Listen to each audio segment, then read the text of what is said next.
संसद के बजट सत्र में 2 अप्रैल को वक्फ संशोधन बिल पेश हो रहा है। वक्फ बिल को लेकर अमित शाह ने पहले ही ऐलान कर दिया था कि इसी सत्र में इसे पेश किया जाएगा और शाह के बयान के बाद से हर किसी की निगाहें एनडीए में सहयोगी दलों पर टिकी हुई हैं कि आखिर उनका क्या रुख होने वाला है।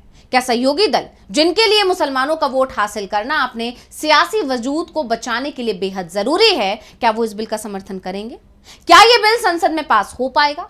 ये सवाल उठ ही रहे हैं कि संसद में पेश होने से पहले ही जेडीयू ने कुछ ऐसा कर दिया जिससे साफ हो गया कि सहयोगी दल इस बिल का समर्थन करने के लिए तैयार नहीं है। यानी वक्फ पर बीजेपी अलग थलग पड़ती नजर आ रही है। ऐसा क्या कहा है जेडीयू ने? क्या मुस्लिम समुदाय की नाराजगी ने नीतीश कुमार की चिंता बढ़ा दी है? आखिर क्या है जेडीयू का प्लान? इन्हीं सवालों पर हम अपनी स्पेशल रिपोर्ट में करने जा रहे हैं चर्चा। नमस्कार, मैं हूं अंशिता। केंद्र सरकार वक्फ संशोधन बिल को सदन में पेश करने वाली है, लेकिन क्या यह पास हो पाएगा?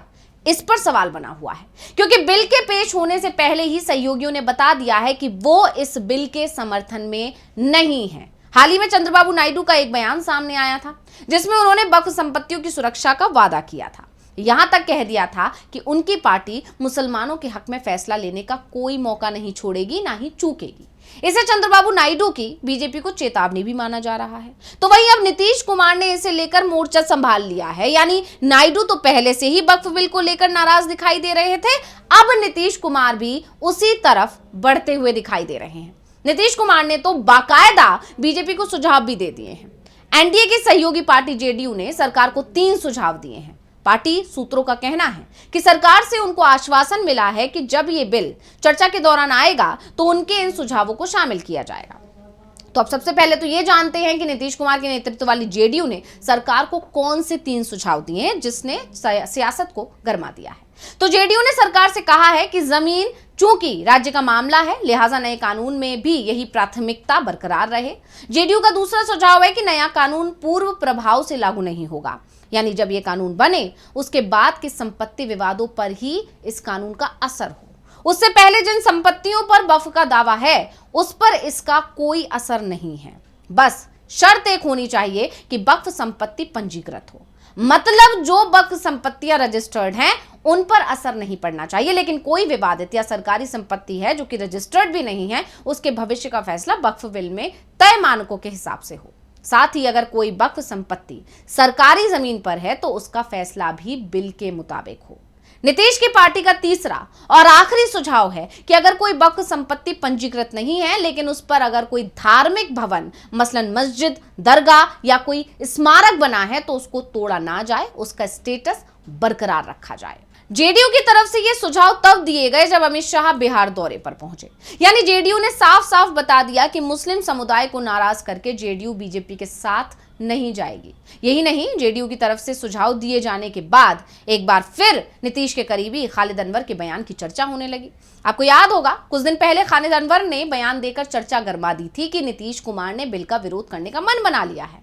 उनके ऐलान के बाद कहा जा रहा था कि बीजेपी ने अगर अपने पैर पीछे नहीं किए तो एनडीए ही टूट जाएगा।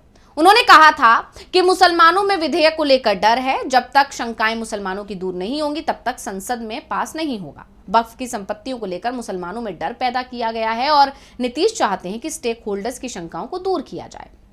सीएम नीतीश ने पहले ही कहा था कि इस विधेयक पर स्टेक होल्डर्स से बातचीत करनी चाहिए और उनकी राय को शामिल करना चाहिए। देश के सभी मुसलमान जो इस विधेयक को लेकर तरह तरह की शंकाएं रखते हैं, उनको आश्वस्त करता हूं कि उनकी शंकाओं को दूर किए बगैर ये बिल कानून का रूप नहीं लेगा, तब तक संसद में पारित नहीं होगा। अब खालिद अनवर के बयान से साफ था कि वक्फ बिल का जो वर्तमान स्वरूप है उसका समर्थन जेडीयू नहीं करेगी। खालिद के बयान पर नीतीश की चुप्पी ने बता दिया था कि हो ना हो ये बयान नीतीश ने ही दिलवाया है और अब तो जेडीयू की तरफ से वक्फ बिल को लेकर सुझाव ही दे दिया गया, जिसके बाद तो ये तय माना जा रहा है कि वक्फ पर सहयोगी बीजेपी के साथ नहीं है। सिर्फ नीतीश ही नहीं, चिराग पासवान, चंद्रबाबू नायडू भी वक्फ पर अपने पैर खींचते नजर आ रहे हैं। फिलहाल बात नीतीश की ही करते हैं, क्योंकि सवाल ये भी उठ रहे हैं कि आखिर नीतीश खुलकर मुस्लिम समुदाय के हित की बात क्यों करने लगे हैं। आखिर नीतीश को किस बात का डर सता रहा है?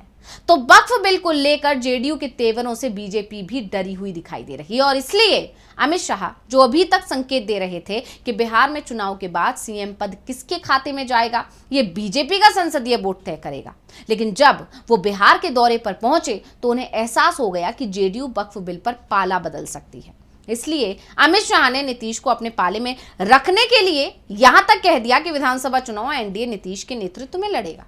वैसे सीएम उम्मीदवारी पर जरूर उन्होंने कुछ नहीं कहा, लेकिन पहली बार शाह का नीतीश के नेतृत्व में चुनाव लड़ने की अपील करने को वक्फ बिल से ही जोड़कर अब देखा जा रहा है। वैसे भी इस बिल को लेकर बिहार के मुख्यमंत्री नीतीश कुमार चौतरफा घिरे हुए दिखाई दे रहे हैं। नीतीश कुमार ने पटना में बीते 23 मार्च को सीएम आवास पर एक रोजा इफ्तार पार्टी का आयोजन किया था, जिसमें राज्यपाल आरिफ मोहम्मद खान शामिल हुए थे, लेकिन वक्फ बिल पर स्टैंड क्लियर नहीं होने की वजह से कई मुस्लिम संगठन इसमें शामिल नहीं हुए थे, साफ तौर पर खुलकर बहिष्कार कर दिया था। इतना ही नहीं, कई मुस्लिम संगठनों ने तो पटना में विरोध प्रदर्शन भी किया था।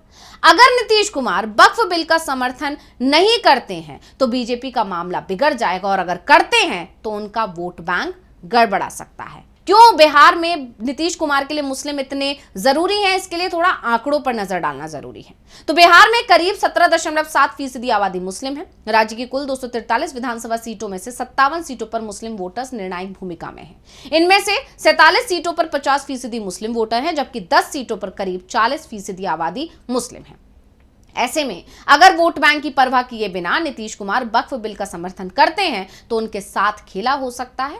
पूरा मुस्लिम समुदाय आरजेडी या फिर महागठबंधन की तरफ झुक सकता है। नीतीश के तेवर बता रहे हैं कि वो बीजेपी के साथ जाते हुए दिखाई नहीं दे रहे हैं। इससे पहले नायडू की बात करें तो उन्होंने हाल ही में कहा था कि टीडीपी सरकार ने हमेशा वक्फ संपत्तियों की रक्षा की है और आगे भी करती रहेगी। उन्होंने कहा था, जब जियो 43 पेश किया गया था तो अनावश्यक विवाद पैदा हो गया था, इसलिए जब अदालतों का रुख किया गया तो एक समय ऐसा आया जब वक्फ बोर्ड ने काम करना बंद कर दिया।